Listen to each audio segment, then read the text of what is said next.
Well, it's official. Very sad day. Chris Sununu has decided he will not be running for the United States Senate. However, this does not mean New Hampshire is necessarily safe Democrat like some on the left are trying to point it out to.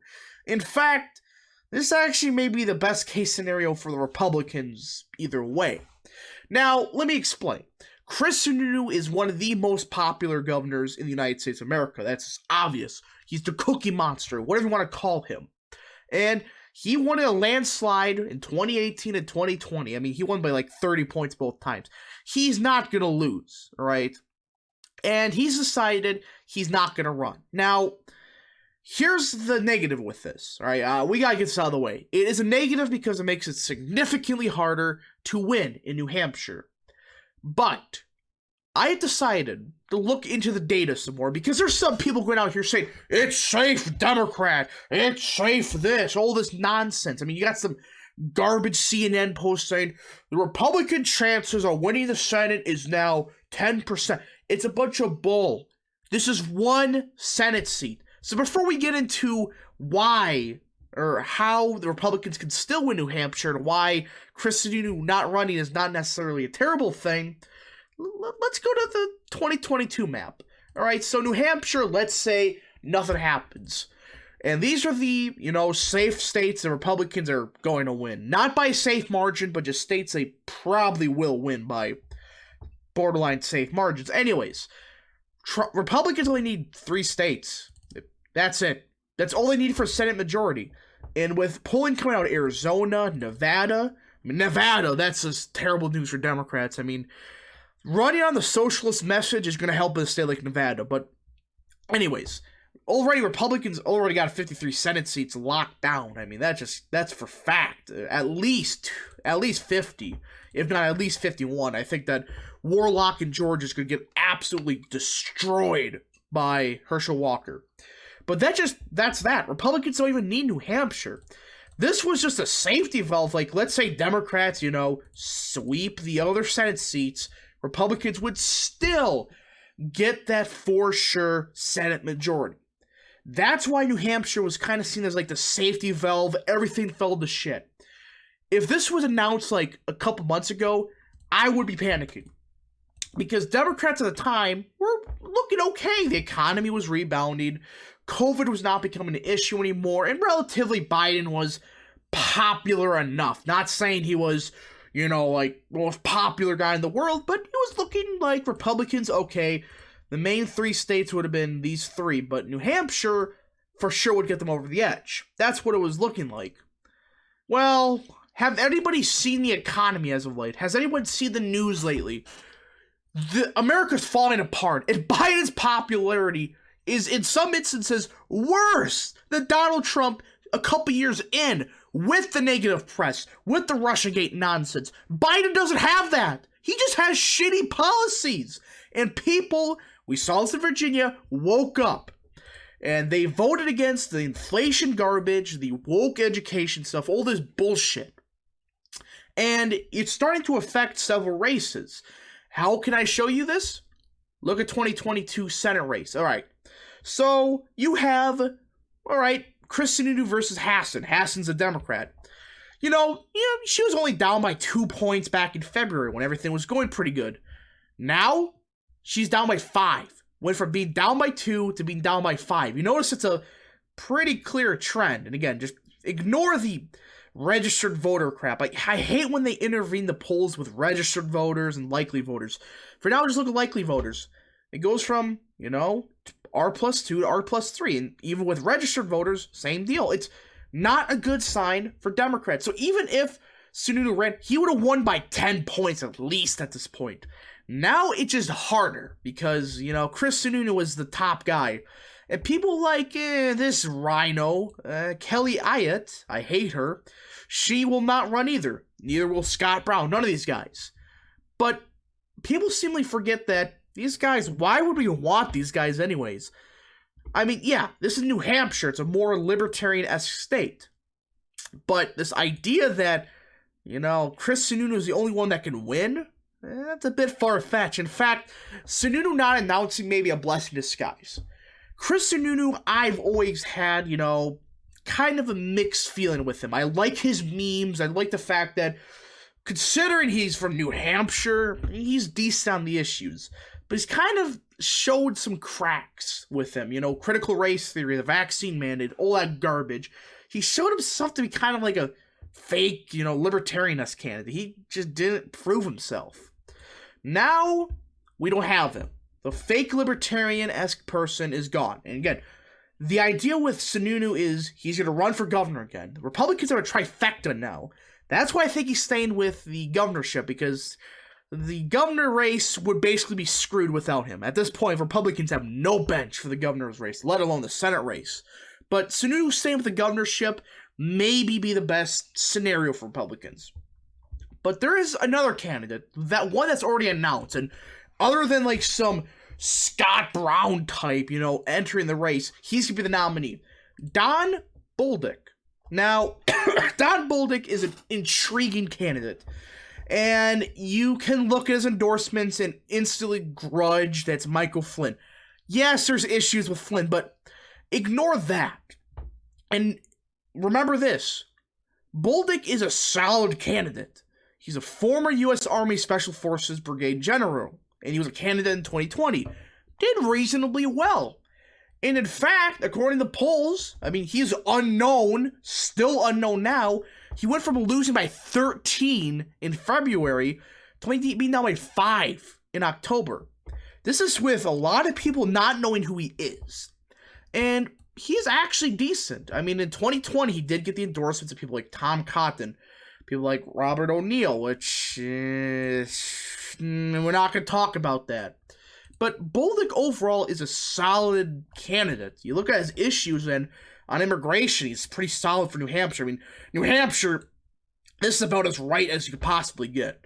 Things like the economy, yeah, it's a bit Lulbert, not really Lulbert, more libertarian-esque, but it's New Hampshire. When it comes to economics, you have to be economically libertarian. Veterans, he's pretty good on. Healthcare, he's reasonable on.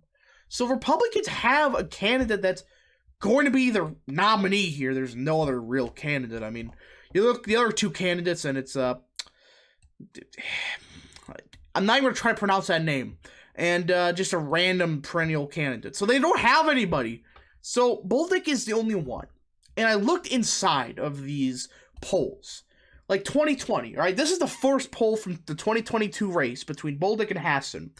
You see here, Hassan's up by 20 with the registered, undeclared / non-registered, up by 1 with the self-identified Democrats, okay? You see that. You notice that Bolduc's only at 83% Republicans. Just remember this. Look at now, right now, this is from like a couple weeks ago. Bolduc's winning the independent vote by 5 in the party ID and by 2 with the undeclared voters. That means that was like a 22-point swing just in 7 months with the undeclared voters. This is a terrible sign for Democrats. And you notice, Bolduc is starting to pick up steam with Republican voters because people are finally realizing who he is. And mind you, this poll oversampled Democrats. You look at the exit polls, New Hampshire is actually an R+2 state. Yeah, I know that sounds crazy, or R+5, one of the two. But the thing is this. Independents hate incumbents in the state. That's the issue with New Hampshire. It's kind of like Virginia. It's our leaning state with party identification, but the independents in New Hampshire, for God knows what reason, despises independents. And speaking of New Hampshire, this is what happened in the great state of New Hampshire in 2016. So Trump lost it by around 0.3%. You can thank these clowns here. You can thank people like Gary Johnson. That guy just ruins everything like usual. Trump would have won this. Trump would have won the Gary Johnson vote nationwide. But you go down here. Hassan won by around 1,000 votes. And the only reason she beat the incumbent is because of this loser. It's one of those Lulbert types like you see in Georgia that screws over David Perdue. This clown is a libertarian. And of course, it siphoned off votes and it screwed over the Republican incumbent, which she was not the best in the first place, but absolutely useless. So, this is the 2016 result. And this is the 2020 result. Now, you notice it got significantly more blue. Biden won it by around 7.3%. Now, I have to say one thing. I think this is overly inflated. I mean, not by the you-know-what word, but I'm talking about just what happened with the national environment. Yeah, it was an R+2 electorate in New Hampshire, but, incumbents did not, or independents really was terrified of COVID.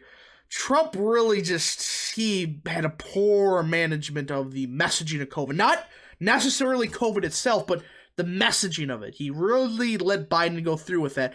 And plus, New Hampshire's a really anti-war state. Trump did not hit Biden at all with the war issue. If he would have, this would have been within 3 points. I don't care what people say. Guys, he lost a lot of the vote, kind of just the southern part of the state. Northern part of the state, he did a couple points better. The southern part of the state, there's a lot more of those anti-war votes. I mean, that's the issue with New Hampshire. It's anti-war state, more economically libertarian, and really a lot of these voters, I don't think these voters really understand who Biden was. They were just worried about COVID. They were worried about just everything happening. That's why I believe this result's inflated. And plus, the incumbents never win New Hampshire. Other than 2012, that's the only time that I can remember the incumbent actually won New Hampshire. But that was a bit of against Mitt Romney. It's not really an impressive victory. But here, the incumbent lost. So, I'm not saying that Republicans are going to win this in a presidential race. But I do believe still that Republicans are favored by half a point in the state. Now, why? Trump is too well disliked in the state, and Biden's very popular. Trump's favorability rating is 34% in the state of New Hampshire. Right, 34% in a state that he lost by 10. Not bad, considering that he's not the most well received according to polls. But you go down to Biden's favorability rating, 34%. It's the same as Biden. They have the same favorability rating. Kamala Harris is in the low 20s. So something tells me that people don't like Biden, and they especially do not like Harris. Harris is more unliked than Trump. This is why the Democrats picking Harris was the dumbest move ever. It hurt Biden more than anything. And it's just now looking too good for Democrats. Now, what is my current prediction in New Hampshire? Again, I know people are not going to like me for saying this, but I still believe, all right? I personally believe this. New Hampshire is still, in my opinion, a tilt-our state. I don't care what these pundits say. Oh, well, you say here, Harris is up by 5. Who gives a shit when she was up by what, 13? 13 a couple months ago. That's an 8-point shift. We're not even in the general election season yet. And this is with a lot of people not knowing who Bolduc is. And this is without the certain inflation crisis that's about to hit Americans. It has hit them slowly, but it's starting to pick up steam badly. But anyways, I hope you enjoyed this video. If you did, smash the like button down below, subscribe, share it with friends, hit the little bell, and yes. Now, again, New Hampshire is a weird state to predict it. It can fluctuate everywhere. It could go 20 points Democrat one election. The next election is R+30. It's a shitstorm of an election to predict. But I do believe Republicans are slightly favored because of the economy. Biden's more unpopular than Trump now. I don't know how that's possible. I mean, Trump's favorability rate at the same time, right, in early 2017 was in the 40s. How is that possible? Biden is more unliked than Trump at this point. That's why I'm saying it's still a tilt-our state. If you enjoyed this video, smash the like button down below, subscribe, share with your friends, hit that little bell, and yes, thank you guys for watching.